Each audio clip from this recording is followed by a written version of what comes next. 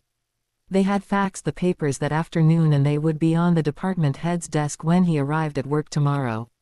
This had impressed his friend Jensen very much, and he was invited to a big party later in the month. Petunia was about to retire when Vernon dropped his bomb. "I assume Dudley's birthday party will be this weekend. Marge will arrive for a visit on Friday afternoon." His little piggy eyes watched her for a reaction. He was doomed to disappointment. Petunia had expected this, and simply smiled at him. "Of course she will be here for his birthday, the room is ready for her, as always." Vernon looked puzzled, but he shrugged and went into the kitchen for a late snack before bed. There were 2 people Severus wanted to see before going to Petunia's on Monday. One was Lucius, and the other was Albus. He decided to tackle the headmaster first, since that would affect how he handled Lucius. He apparated to Hogwarts gates and walked slowly to the castle. During the school year he could have flowed to his quarters, but the castle shut down all incoming flues but the main flow during summer, and it was controlled by Albus. It was simpler to just apparate, and walk. He didn't get to see the beautiful Scotland summer often, so the walk was well worth it. His excuse was the need for a couple of books for research, so he went to his quarters, and got them, knowing Albus would find him. Sure enough, as he pocketed the books, his flow flared. "Severus, how unusual to see you during the summer. I assume books brought you." Albus smiled through the flames. "You know me well, Albus," Severus said and held up the books in front of him. "Come through, dear boy. You can have lunch with me." Albus beamed. Severus stepped through the flow, and sat at the table. The pair sat at the table and Albus chattered eagerly about the newest moron to occupy the Dada position. It should be obvious by now that the position was cursed. Severus thought he saw a possible opening to drag the subject Harry into their conversation. "Do you know who you want to try to recruit for the following year? It's a very important year." Unspoken was the implication that it would be Harry's first year. Sure enough, Albus' eyes lit up.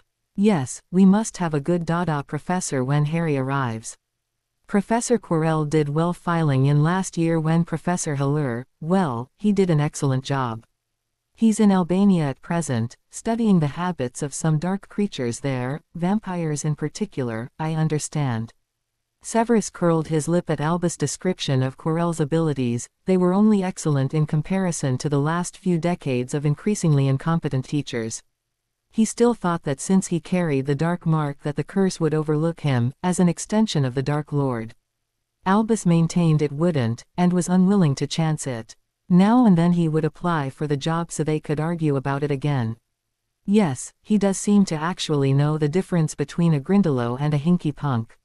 Severus sneeringly referred to the professor who actually hadn't known.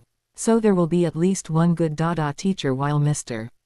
Potter attends, then." "Yes, young Harry must know how to defend himself. We both know Voldemort will return to Hogwarts when Harry does." Albus looked sternly at Severus. "Your oath to protect Harry will likely be put into action. I will always protect Lily's child from whoever might try to harm him." Severus returned with a level look at Albus. Albus was a decent legilimens, but Severus had never had any difficulty hiding anything from him. Albus was only a mediocre eclumens. Worse, he rarely knew when someone as skilled as Severus slipped in. The prompts of Harry and harm had brought the memory of seeing to the charges of abuse that had required him to obviate the social workers. Albus had apparently thought that the monthly payment to Vernon would keep him from further abuse, and that Harry was just being raised to not be a wimp. Since Albus had no children, he was a bit vague as to what that meant. Severus slipped out within seconds, thinking disgustedly about the expression that the road to hell was paved with good intentions. Albus' deep, focused commitment to seeing Voldemort permanently defeated precluded any consideration for the well-being of his tools. Severus had known that when he agreed to help him, but he had felt he was adult enough to deal with it. Harry hadn't agreed to any of this. Severus let Albus ramble a bit more, and then left, promising to have lunch again, soon, dear boy. Severus walked slowly to the Hogwarts gates, thinking over what he had learned and plotting how to use this to persuade Lucius to his way of thinking. He apparated from Hogwarts, straight to Malfoy Manor, and walked to the door. It was late afternoon in Wiltshire, and the gardens Severus walked through to get to the Malfoy mansion door were at their very best. The air was perfumed by the roses and other flowers that were blooming. Of course his analytical mind kept trying to catalogue all their uses in potions making, but he enjoyed the scent as well. The grounds always were spectacular, even the woods leading from the dirt road seemed planned, and the Malfoy greenhouses rivaled ones run by professionals. It made him wonder, at times, if Narcissa had once had ambitions other than to be a social lioness. A house elf opened the door before he could even knock, and led him to Lucius' study. Draco greeted Severus happily from a nearby sofa. Draco spent a lot of time in his father's study, the better to avoid his mother's uncertain temper and general unhappiness. Lucius greeted him with a calculating look in his eye. He undoubtedly had noted Severus' determined air, and wondered what he had planned. Having a longtime friend like Lucius had a few disadvantages, like the fact that they could read you like no one else could. They fixed tea and scones, and there was a bit of small talk. Severus was not sure how much arguing would be necessary to recruit Lucius. He was glad, now that he had lost his temper with Albus a year and a half ago. Albus had refused to let Severus talk to his Slytherins about the Dark Lord, and sway them away from him. It would blow Severus' cover. Albus seemed all too willing to sacrifice the entire Slytherin house to keeping him in place to resume his role as a spy. In a fit of rage, Severus had spent the weekend at the Malfoys, gleefully informing Lucius that the Dark Lord had once been Tom Riddle, half-blooded Hogwarts student. Severus had conceived all the memories of Albus Dumbledore showing him information about Tom's childhood for him to view. Lucius had watched them and roared loud objections and accusations of making it all up. Lucius had spent most of the following year trying to debunk it all, instead of which he had verified it and found even more evidence. After Lucius had sulked at the bottom of a fire-whiskey bottle for a few days, he had finally invited Severus back over for a weekend. Lucius had slandered Voldemort's name in every way possible, with Severus agreeing with all the insults and adding a few of his own, and both of them liberally using the word hypocrite in reference to the Dark Lord. Lucius had finally accepted that the two strongest wizards in Britain were half-bloods, both Voldemort and Albus. Voldemort's father was a Muggle, and Albus' mother was a Muggle-born. Now Harry Potter was joining the list. His mother was a Muggle-born, and he had somehow destroyed Voldemort. Lucius was unfortunately married to a rather fanatical pureblood, and he did tire many times of listening to her rants, especially when she reminded him that the Malfoys may be rich, but their haughty bloodlines were only a few centuries from Muggle-born blood. Lucius had smugly let Narcissa know that the Dark Lord that her family had slavishly served, and that her family had talked Abraxas and Lucius into following to enhance their standing with the purebloods, was only a half-blood himself. Narcissa had screamed herself hoarse, frightening Draco, and making Lucius laugh. Narcissa had left for several weeks to Draco and Lucius' relief, apparently to verify what Lucius had said. Lucius had left out who had told him about Tom Riddle, letting Narcissa believe Lucius had just been investigating on his own. Lucius was, as far as Severus could tell, just in the right frame of mind to recruit to Harry's cause, whether Albus liked it or not. Severus asked Draco to give he and his father a few moments alone, come back in an hour. Draco nodded agreeably and left. Lucius, I have a project you may be interested in, and I definitely need your help. Severus baited the hook carefully. Since you know the truth about the Dark Lord, I'm sure you might be interested in looking elsewhere for alliances. Albus, Gryffindor's reign supreme. Dumbledore is not my idea of an ally. He has had as tight a grip on you as the Dark Lord did. Lucius sneered. Well, the lack of crucios and no orders to torture and kill make it a bit easier to accept. Severus glared a bit, and Lucius dropped his gaze. Lucius had only rarely gotten cursed by Voldemort, who was well aware of where much of his money came from. No, there is a third alliance available. Lucius looked doubtful, but curious. Harry Potter is likely to come under my guardianship very soon. I will need your help to make sure that the headmaster does not interfere with that. Severus explained the letter he received, to the outrage of Lucius. He then explained about the home he was buying on the Dragon Reserve to house the fleeing trio in. You could become a person Harry looks up to, and Draco could become a friend to him. Lucius' eyes glittered as he savored the idea of being one of those at Harry Potter's side as he triumphed, likely a very trusted advisor to the boy who lived. He had no illusions that his son might be tough enough to become a killing machine like the Death Eaters needed to be. Harry Potter might be Draco's escape from that. Tell me what you need. Lucius smiled at Severus' lifted eyebrow. I might survive the Dark Lord's return, but Draco is not a Death Eater and Harry Potter could be his way out of this madness. Whatever will Narcissa say? Severus asked with a bit of malice in his tone. Narcissa had been a black and for them blood was everything. If Abraxas hadn't essentially bought her for his son she had been slated to marry either Regulus or Sirius, her cousins. She still firmly believed in the more extremes of pureblood rhetoric, even if the Dark Lord had proved to have feet of clay. She had returned after Lucius' revelation a bit subdued. She had gone to her parents, and they had yelled and refused to believe even the obvious proof. She had confronted her Aunt Walburga and had been treated to a spectacular tantrum, and then the old cat had had a stroke and died. She had finally retreated to a state of willful ignorance to what Lucius had revealed. She won't stand in the way of Draco and I being on the winning side. If she does, she'll be spending the next few decades in our French chateau, visiting her European friends.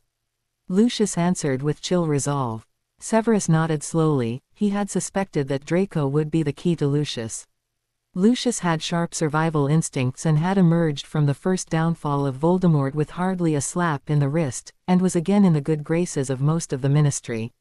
Even the Minister Fudge relied on him a great deal. Severus and Lucius knew, though, that Draco was not ruthless and would not be able to survive 5 minutes in the presence of the Dark Lord. I need to gather evidence that what Petunia said was true, and ensure that the guardianship she gives me is upheld. Severus said, likely I will need a tutor for them for this coming year. I thought that perhaps Draco could share their lessons. Lucius smiled at Severus conspiratorially. It was a good plan to aid in Harry and Draco developing a friendship. The two men stood, and shook hands. Get Harry on that reserve, and I'll ensure he stays there. Lucius said firmly.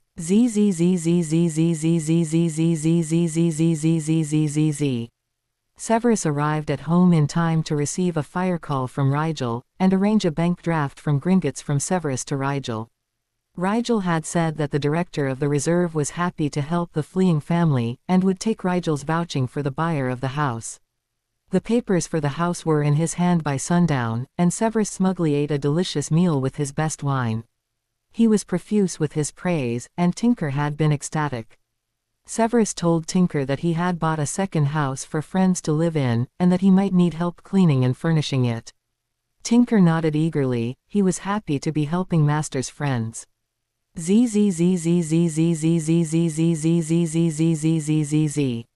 Monday dawned clear and bright, and Vernon had cheerfully eaten breakfast, while droning on about how nice it will be to have Marge visiting for the weekend. He goaded Harry relentlessly with Harry needing to get reacquainted with Ripper. Harry had not responded to anything Vernon said, to Vernon's disgust. Dudley had given his dad a level stare and mentioned that maybe he would make Ripper disappear to a nearby stray dog shelter. Vernon blustered a bit and finally was off to work. The three finished clearing the table and wandered into the living room. The boys were too restless to settle on the books. They were all hoping to hear from Severus. Why don't you go on to the pool? I'll stay here in case Severus comes. You need some distraction. Petunia urged them. They caved in quickly and raced out the door, leaving Petunia alone to brood and hope for the appearance of Lily's old friend. Severus approached the house with caution just before noon. He was sure that Albus had told him all the spells that were on the house, and so he could circumvent them. Years as a spy kept him cautious all the same. He wore his usual robes and simply cast a disillusionment on himself as he walked up to the door, and got rid of the spell. It did no good to knock on the door if the answering party couldn't see you. Petunia opened the door, and to Severus, appalled stare actually teared up at the sight of him. I'm so glad to see you, Severus. Please come in. She showed him into the living room and seated him on the sofa. You got the letter quickly, then. I sent it on Saturday. Yes, I must say it was an extreme surprise. Severus allowed a bit of censure to enter his voice. How did things get so out of hand? Vernon has been getting gradually worse for years. When Albus came a couple years ago, I thought he would stop it. Perhaps he thought he had. It started getting worse, again. His sister will be here Friday evening, she's as bad as have to be gone before then. Petunia put this in final tones. Well, I had hoped for more time, but I've a house bought where you can go. I'll try to get it furnished as quickly as possible, but it's totally bare at present. If you can hang on until Wednesday, I'll try to get at least the bare necessities into it. Severus managed a slight grin at her astonished relief. Where, Severus? Petunia asked, breathless with relief. On a dragon reserve in Wales. You're going to live with dragons. Severus grinned at her look of appalled horror. Well, the boys will be pleased. Petunia finally said, faintly. Severus stood. I should not stay too long, I'll be here Wednesday afternoon, say 3 o'clock. Petunia nodded and Severus left, after casting another disillusionment. Petunia leaned against the door and sighed. Dragons, they would be living with dragons. Well, they couldn't be worse than. Marg. Tuesday morning Severus sat, perusing the guardianship papers Petunia had shoved into his hands just before he had left. She had obviously been too traumatized by the mention of dragons to discuss it, and just wanted him gone so that she could collapse. She and her lawyer had been quite meticulous, the papers would certainly hold up in any Muggle court. They would have held in the wizarding world as well, if it was any child other than the boy who lived. At least not with Albus Dumbledore as the head of the Wizengamot deciding what was best for the greater good. Severus shifted uncomfortably. The worst part of Albus was that he felt he was doing the right thing much of the time. This enabled him to overlook, or refuse to see the suffering of any one individual, or at least decide that a sacrifice had to be made. He had experienced that, himself quite frequently. Between his experiences as a student and the curses he had suffered from Voldemort while a spy, he was quite familiar with what Albus would allow to happen to those in his care. After he had turned from the Dark Lord, he had accepted any suffering as part of his penance, but he still found it difficult to accept the things that had happened to him when his only crime had been to be a Slytherin. He tossed down the papers. Harry was not going to become a sacrifice if he could help it. He flowed Rigel and they went to Severus' new house. It was a bit dusty, and the back garden was overrun, otherwise it seemed in order. Rigel helped him set up the flow, and then he waved Rigel off to his work with profuse thanks. Severus quickly blocked the flow from receiving from other than his own flow on Spinner's End or from Malfoy Manor. He fire-called Lucius and he and Draco came through. Draco was hoping to catch sight of a dragon, and he quickly went to one of the windows. Lucius looked around and summoned several house elves. They eagerly started cleaning while the two wizards looked around. A good-sized house, 6 bedrooms upstairs, you said. They'll be able to have some guests, then. Large dining room, study and living room downstairs. I assume there's a kitchen back there, somewhere. Lucius said, appraising Ly. They peered down into the big cellar afterward. Not huge, but I suppose you could put a potions lab down there, if you wanted. Lucius grinned at Severus, eye-rolling. Come on, I know that you never look at a cellar without assessing its worth as a lab. Well, hopefully, I won't need to be here enough to need a lab. Severus answered with a sniff. They made their way back to the large living room, where Draco was craning his neck to an uncomfortable angle to watch a dragon circling high above. The house elves had returned to Lucius after cleaning the rooms. We is done, Master Lucius. One of them said brightly. Very good. Lucius tried hard to be brief, but polite. Severus had good luck with his house elf by being flattering and polite. Lucius couldn't bring himself to flatter them, but he was trying politeness, and the elves seemed to be acting better. Narcissa could sneer all she liked, but he preferred the better service. Severus, we have a ton of old furniture in the attics. We can get you set up with that, at least. Severus nodded in relief. He could afford to buy it, but it would take time to purchase and set up. Yes, I need to bring them Wednesday, and I prefer to have something here. Lucius nodded in understanding. Candor, go to the attics and pick out a bedroom set to fit the master bedroom for the lady that is to live here. We also need to furnish 2 of the other bedrooms, the ones overlooking the garden, for the boys that are Draco's age. See if there is a dining room set that will fit the dining room here. When that's done, let me know." The elves nodded eagerly and popped away.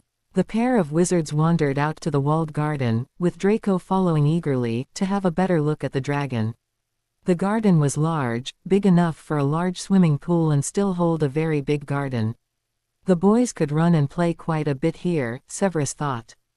Draco leaned his head back and watched the Welsh green fly high overhead, but still close enough to clearly see the wings, neck and tail. Candor and one of the other elves popped back beside Lucius with happy smiles. "Biddy and Larky are putting the furniture you ordered in the rooms and cleaning them. You need more." "Thank you, yes," Lucius said with slightly clenched teeth, grimacing at the beaming smiles from the pair. Somehow it would be easier if they weren't so eager. A nice rug, and some sofas and chairs for the living area. Then check the kitchen and see what is needed. I'm sure that Malfoy Manor has extras, make a list of anything still needed.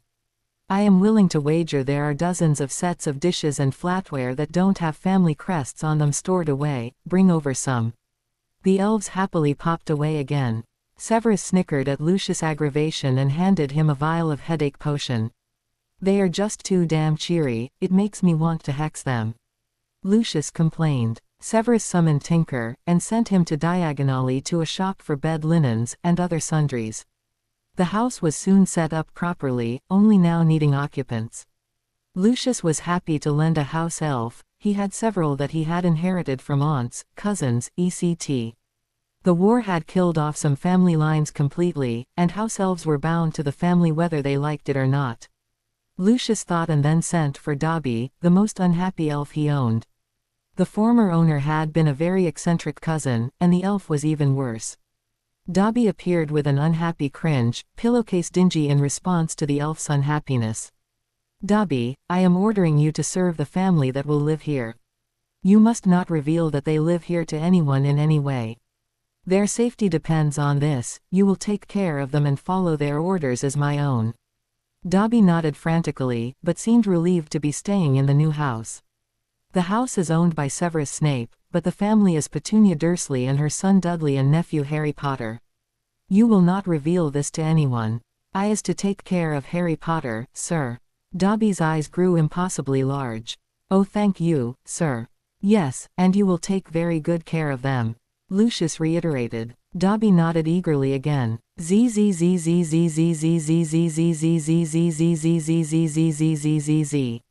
Lucius and Draco flowed back to Malfoy Manor with Severus in tow for dinner. Narcissa was waiting with her usual frown, greeting Severus with a frosty air. They had decided not to triumphantly broadcast that they were helping Harry Potter until he was firmly established on the reserve. Draco had been sworn to silence. Draco was smug that he was in on an adult secret, and helping with what seemed to be a very cunning plan. Draco eyed his parents and godfather. He had been torn for a time between his mother and father, but his mother had been acting more and more erratic at times. Plus, as he grew older and understood more, both his father and godfather had been giving him a lot of facts to think about. First, the very definition of pureblood. Most of the world recognized anyone with all 4 of their grandparents being magical was a pureblood. Britain used to be that way as well, with only a half-dozen families feeling differently. Most families welcomed a Muggleborn into the family line here and there, to strengthen things. A few days after that horrible blow-up about the Dark Lord, his father had hauled out the Malfoy family tree. And the Black family tree. Lucius had shown him how the Malfoys had steadily infused their line with fresh blood on a regular basis, so their magic had stayed strong. They had always preferred to take in half-bloods whose parents had both been magical, so the children would still, under the usual definition, be considered purebloods. Nonetheless, the Malfoys had never allowed themselves to become inbred. Then they turned their attention to the Blacks. Draco winced a little at the sheer number of cousins and second cousins and other relatives marrying back into the family. Lucius pointed out all the ones with obvious madness, and the ones that were just eccentric. Then he listed all the squibs that were not on the family tree, and all the children who had died, very young, that he suspected were squibs. Draco had thought that over, and when he had heard about the Dark Lord's hypocrisy, he decided that his father was quite correct in siding with Harry Potter. Draco had been thrilled to hear that Severus would be guardian to Harry Potter, and that he would have a chance to be friends with him. He was less thrilled about the Muggle-born cousin, but being polite to Harry Potter's cousin seemed a small price to pay for Harry's friendship. He was a bit envious that they would get to live in the Dragon Reserve. He sighed and looked back down at the soup he had been automatically spooning into his mouth. He couldn't have told anyone what kind of soup it had been. Draco smiled. Harry would arrive tomorrow. He hoped for an introduction by the weekend.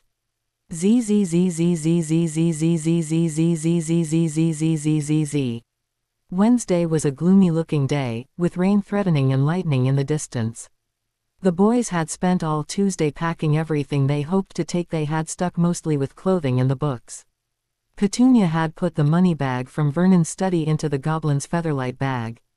They soon had all 3 duffels and the goblin bag by the front door just before noon. They were all eager to be gone.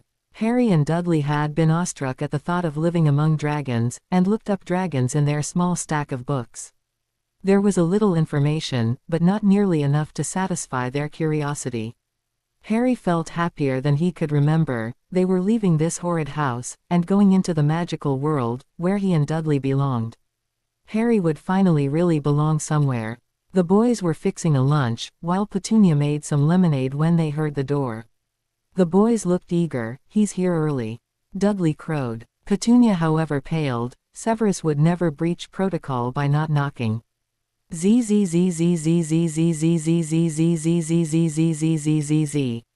Vernon had left Wednesday morning brooding thoughtfully. The whole lot of them were acting odd. Worse, they had seemed cheerful at times, and Petunia had not even been flustered by mention of Marge. Petunia was always intimidated by Marge. Marge had friends everywhere, judges, lawyers, politicians, not extremely high level, but enough to give one pause. Then, as he was rooting around in a bedside table for a pen, he found some flyers, from one of those pesky women's shelters, what to take with you when you leave. This had annoyed him, but surely she wasn't planning to leave. Where would she go? She didn't have anyone to flee to. That wasn't his friend first and foremost. He spent most of the morning mulling over clues. Surely Albus wouldn't help her. He'd made it clear he wanted Harry right where he was. Nonetheless, the clues were obvious. Petunia was leaving, and perhaps intended to take the 2 boys with her. He grew steadily angrier all morning. Petunia must have found help, somewhere. Finally he told his boss he wasn't feeling well and left for home at lunch. He checked the small snub-nosed pistol he kept in his car. This was all that freak's fault. He had likely bewitched both Petunia and Dudley. That was why they were acting so oddly. Well, he knew how to end that. Vernon arrived home, the gun tucked into his belt. As he entered the door, he could see the duffel bags at the door. His eyes glazed over red and his already raging temper boiled over. Harry, followed by Dudley, raced in with smiles that quickly changed to horror at the sight of him. Expecting someone else freak, Vernon screamed, swinging a fist into the side of Harry's head, knocking him into the wall, causing him to slump to the floor, stunned. "Don't!" Dudley yelled, pushing between the two and shoving at his surprised father. He backed up in shock. No one had challenged Vernon in years. Petunia ran in, arms outstretched. "Please, Vernon, don't make a scene for the neighbors," hoping that would diffuse things. It didn't. "You're letting the freak run things, and now you think you can run off and take my son with you," Vernon roared. "He's not a freak, he's a wizard like me. I'll get my magic back, and we'll both go to the magic school. Neither of us are freaks." Dudley yelled right back, just before Vernon backhanded him. Dudley staggered back. Petunia stepped forward in front of them, and then also stopped. Vernon had pulled out the gun, and was trying to aim it at Harry, but Petunia was in front of both boys. "Don't, Vernon, there is no need for this. Please. I won't have a freak for a son, and I won't have that evil freak infecting him any longer." Vernon was waving the gun between the 2 boys, now, apparently unsure of whom he wanted dead more, Harry or the son that was defying him. He waved the gun once again at Dudley, yelling, "You'll obey me or—" Petunia panicked and pushed in front of her son, and Vernon stumbled back, and the gun went off.